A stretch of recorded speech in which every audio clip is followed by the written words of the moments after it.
Who's knocking on my door? It's 10:32 p.m. Who's knocking on my door? Oh, it's the PlayStation VR2. Okay, all right. I'll let you in. All right, let me just put you to the side right here. All right, just chill out for a second. What's going on, guys? This is the Preacher Man, and welcome to my video review of the PlayStation VR2. Try to be a little comical in the beginning of the video. I got my notes over here. I got my water over here. And I got a few things I want to say about this bad boy. And let me begin with this. I like that beat. Listen, the PlayStation VR2, it is so advanced.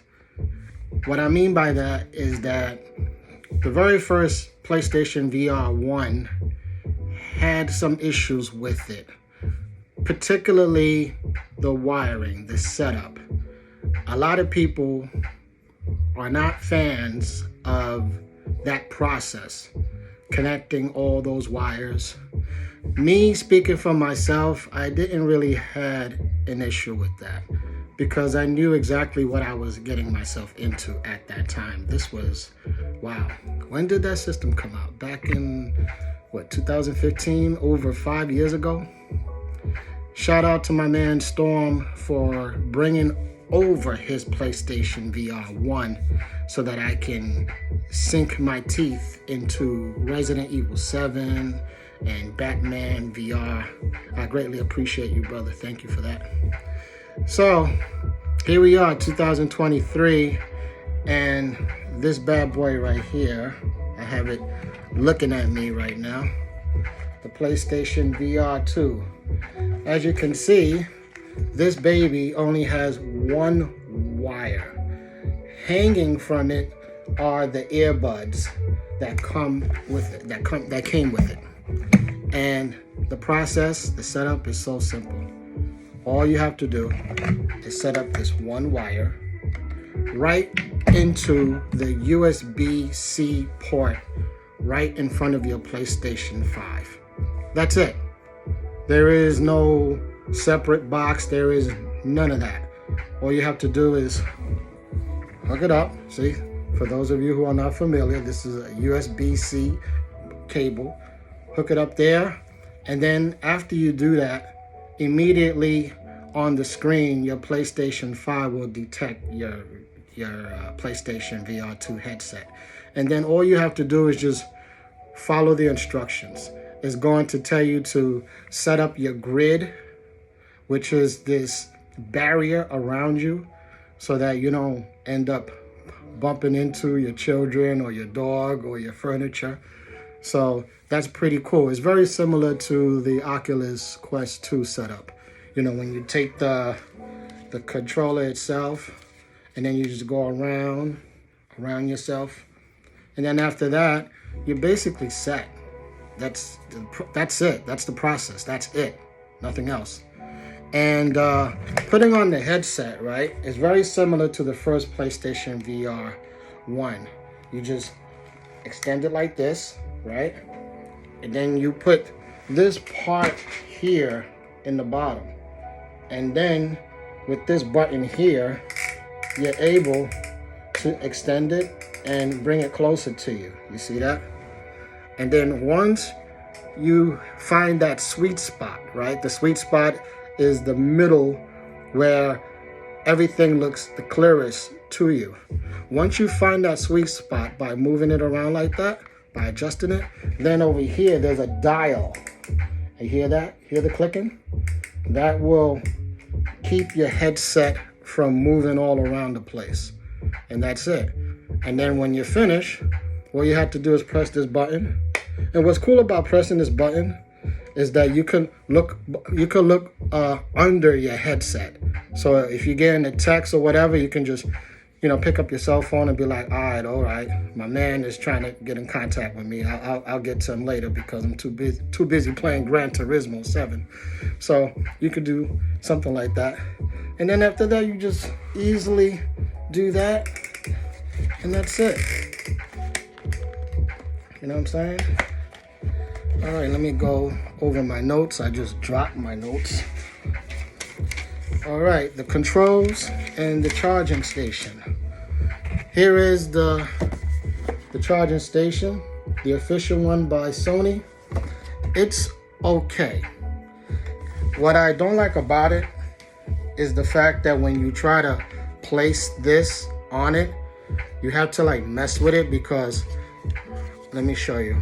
You see over here, the charging station came with this piece that you inject into the controller so that this right here can connect to the base, you see? But it's not that simple because this is not really magnetic. You have to like find that groove, you know what I'm saying? But once you do, once you accomplish that, once you set it in place, then over here is going to show that it's charging.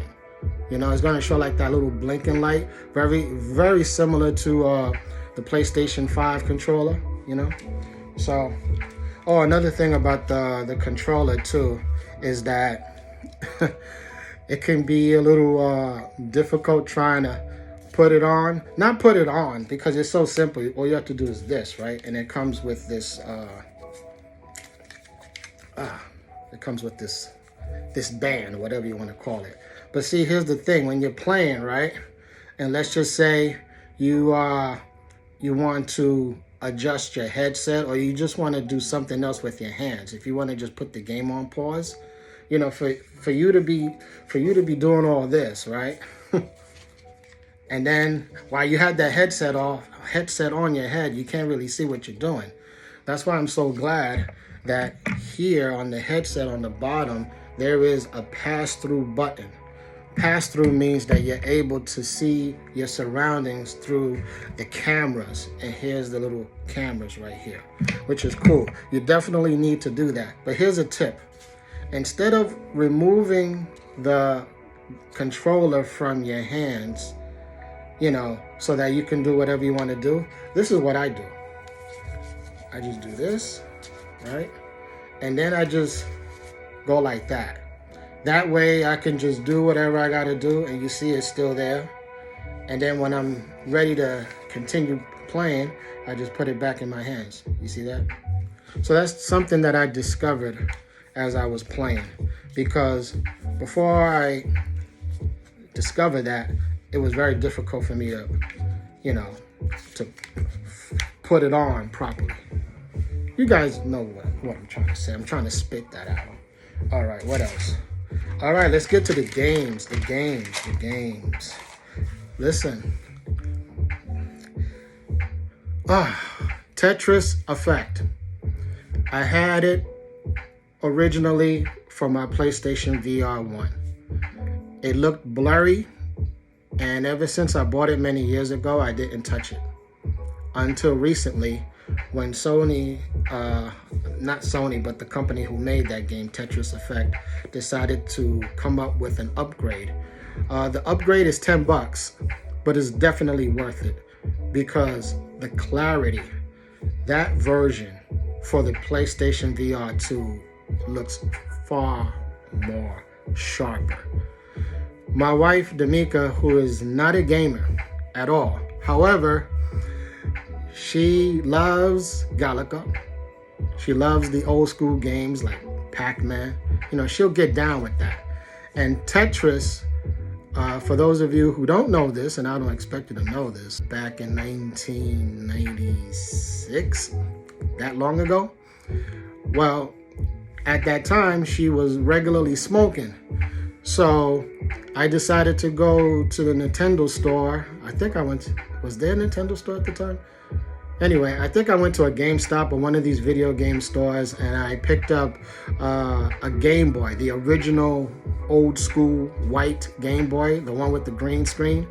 So it came with Tetris, and I gave it to her not realizing that not only did she get into Tetris, but it helped her stop smoking because she was so into that game so deeply. So I said to myself, this is the perfect opportunity for me to reintroduce Tetris to her, but in VR.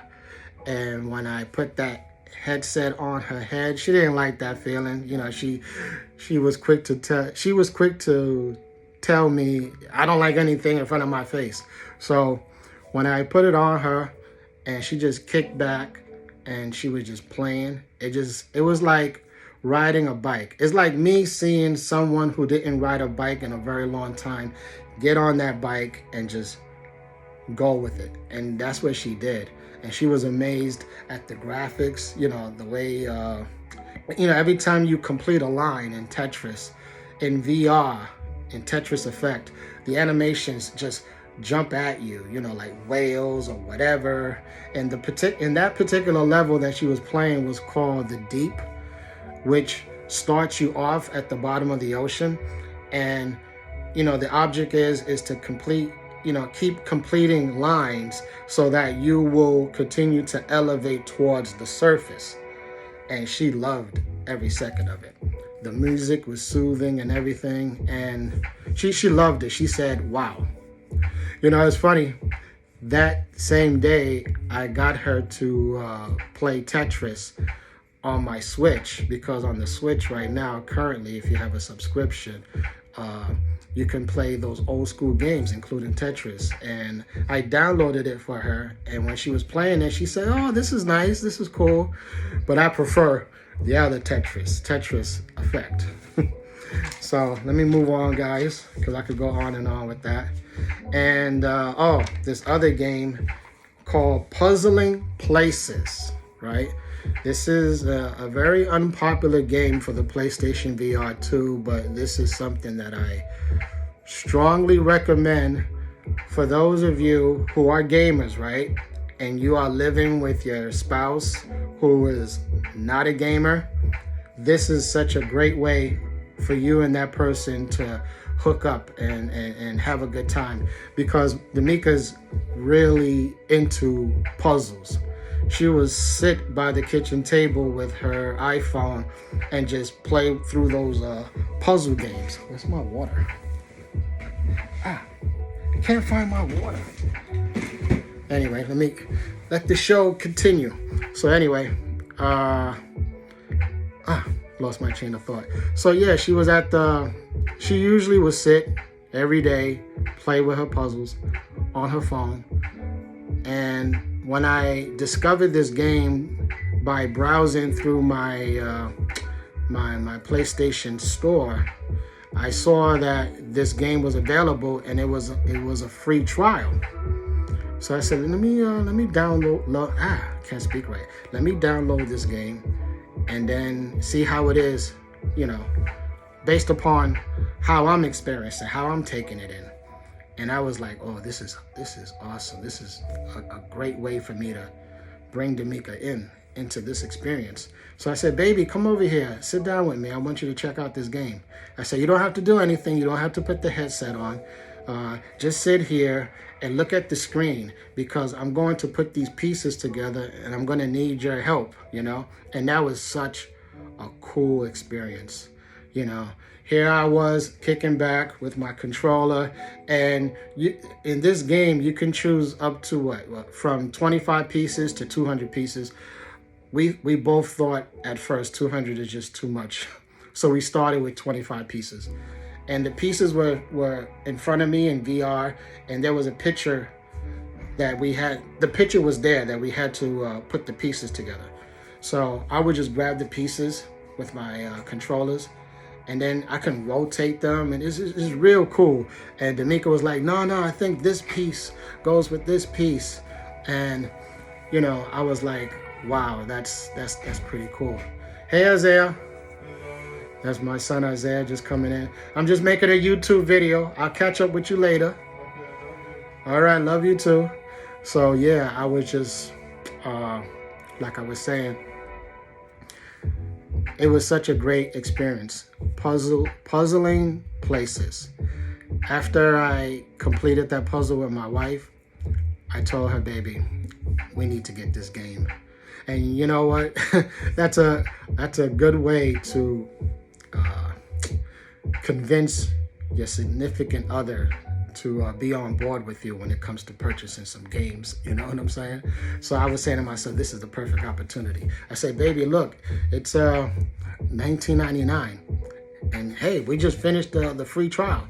She said, yeah, I know you want to get it, so go get it. Yeah, just go get it. So I got it.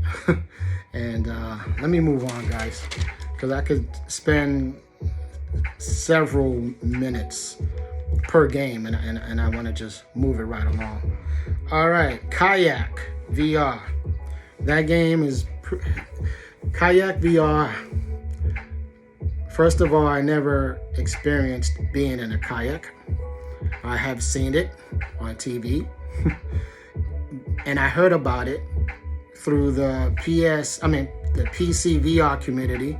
I seen videos about it, and the YouTube critics were raving about it, saying that this game is so awesome, the most realistic, beautiful looking VR game ever made.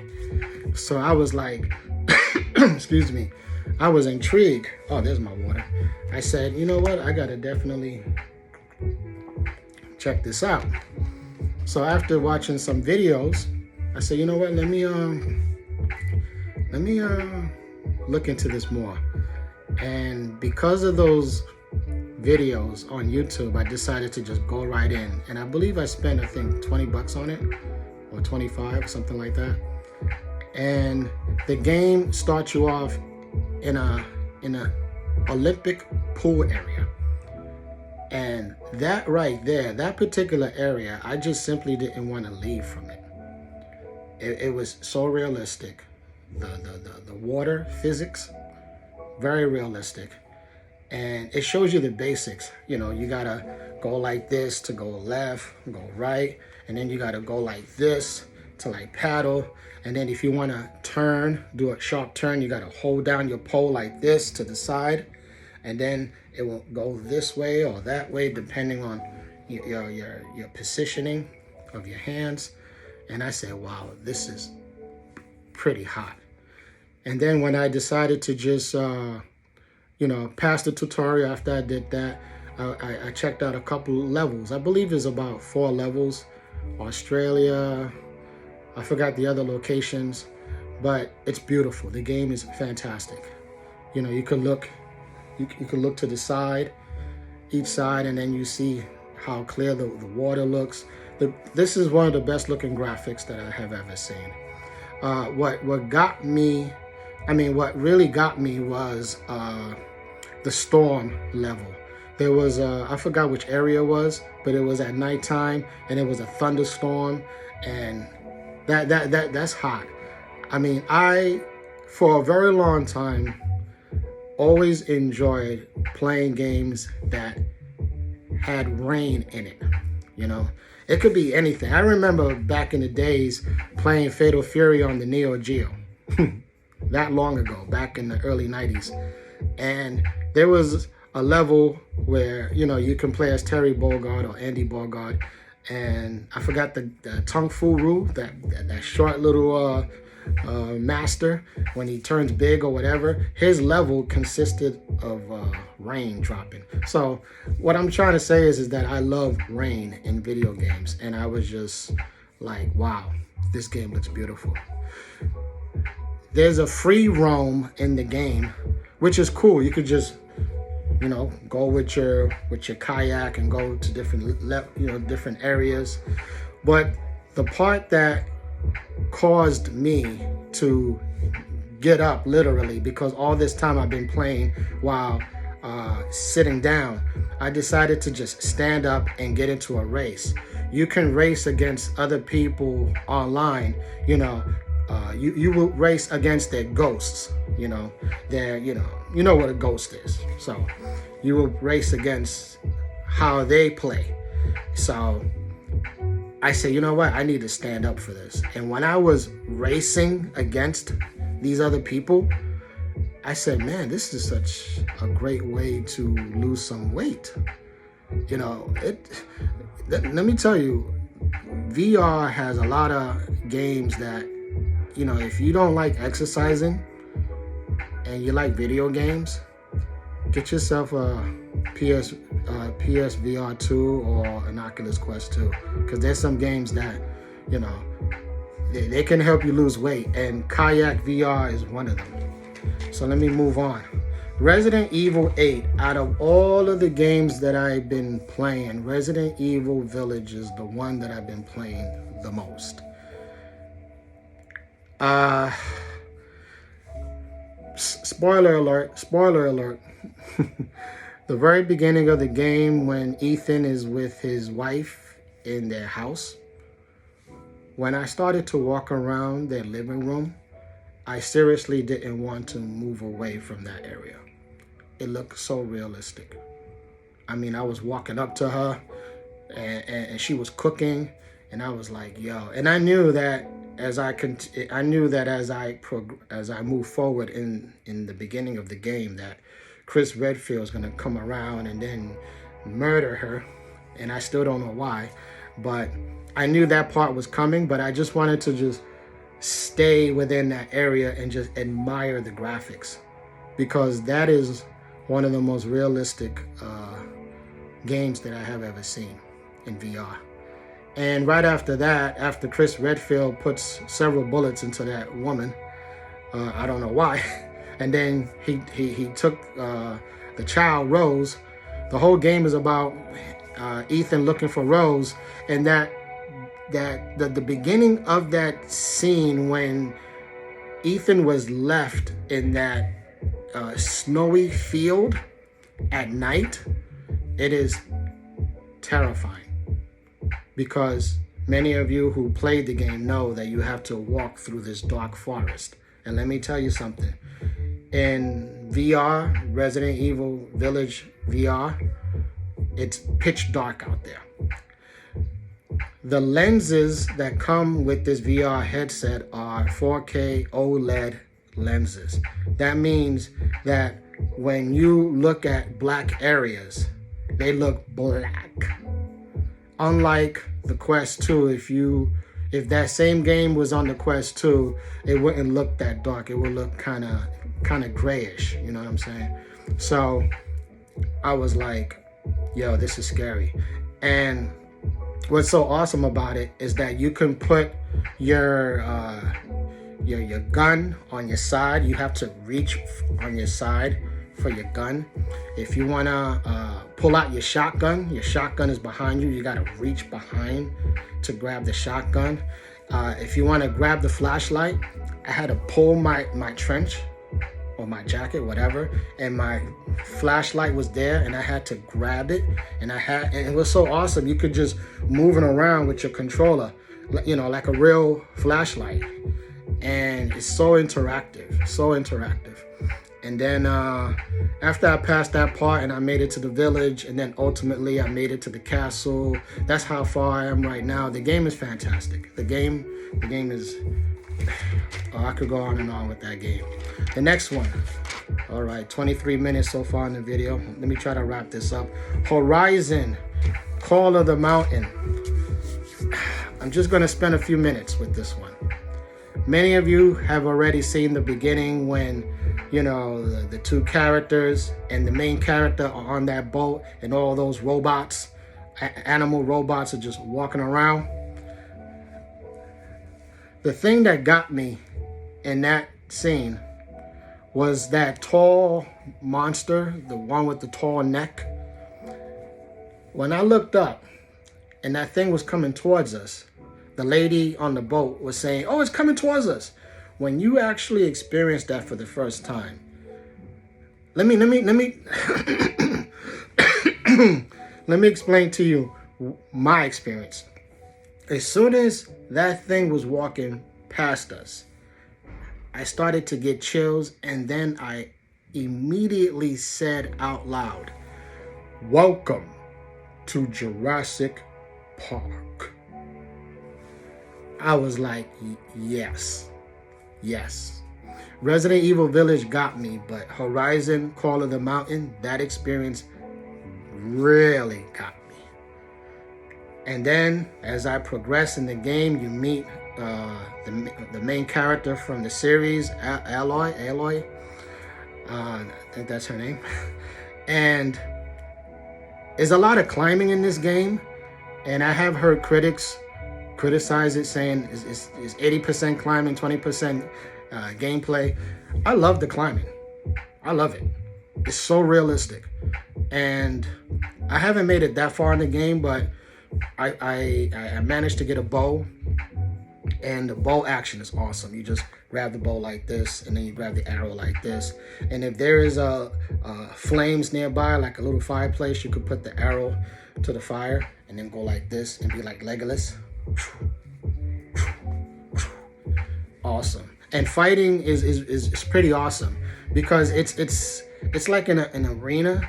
The way the developers set it up, it's like you're there, and then if an enemy, if the monster comes at you, you just move with the analog stick to dodge, and then you can just go like that. It's pretty awesome. I haven't went too deep into it, but so far this is right up there with Half-Life Alyx, and I have that on my laptop, and it's up there. It's an awesome game. All right, guys. Gran Turismo 7. I like it. I don't love it yet. The reason why is because in the beginning they give you, you participate in these races that are pretty slow, and that's to be expected because that's how the game is. They start you off like that, and then as you progress in the game, you get better cars and stuff like that. One thing I will say, because I want to wrap up this video, the graphics are incredible. You really feel like you're in a car.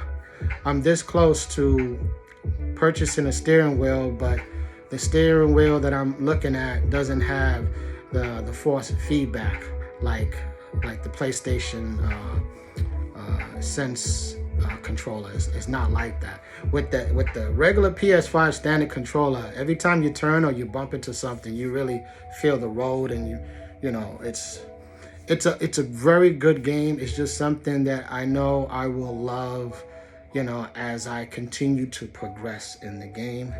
And the last game I want to mention is Moss. I bought the PS5 version of Moss 1 and 2, and it does look much clearer than the standard PS VR1 version. And what's better about it is that you can use, both Sense controllers, the VR Sense controllers.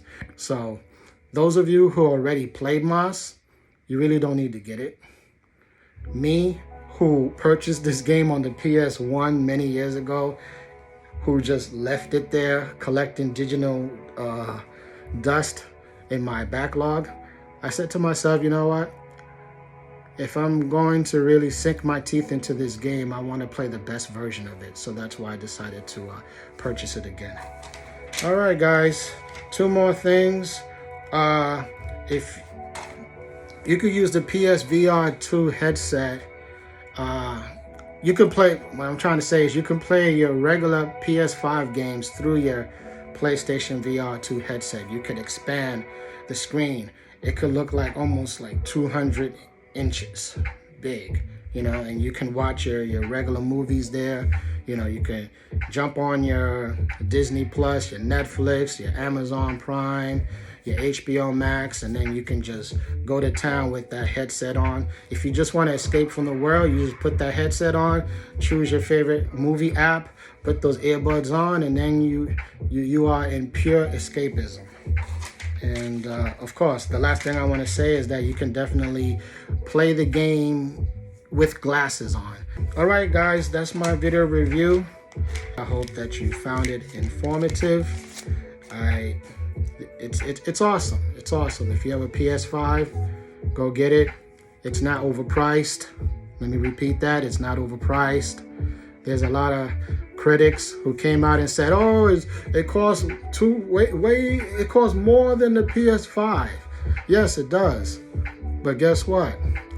The Quest Pro, when it first came out, was about $1,500, if I'm not mistaken.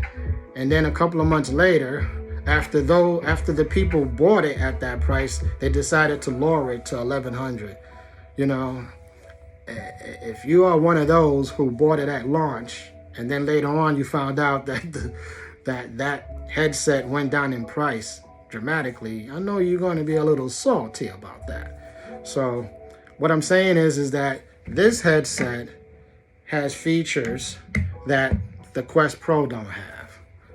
And even though the Quest Pro has its pros and cons, this baby is not overpriced. I really don't believe that. I get what some gamers are saying, those who are console gamers only. I get what they're saying. They're like, yo, this headset is just too much money. I don't believe it is. Let me just leave it right there. All right, guys. This is the Preacher Man signing out. May the Lord Yeshua, Mashiach, Jesus the Christ, the Son of the living God, God himself, bless you and your loved ones. And in Yeshua's holy name, I say all these things. Amen. Peace.